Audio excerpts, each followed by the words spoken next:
Avtodastyar kanalida Nexia 2ni arzonrog'idan, kraskasi ozrog'idan so'ragan akalarimiz uchun mashinamiz 2008-yilda ishlab chiqarilgan. Balon holatlari zo'r holatda turibdi, balonlari, motor, ходовой коробка zo'r.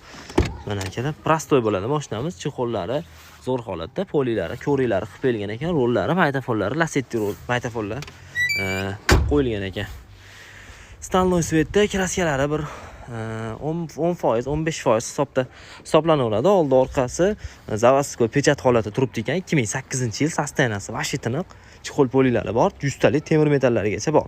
1.5 dons motor bo'ladi. Motor ходовой коробкада umuman ishi yo'q. Egani aytish bo'yicha yog'larini ham 5000 kilometrga borib bormasdan alishtirib yurar ekanlar akalar.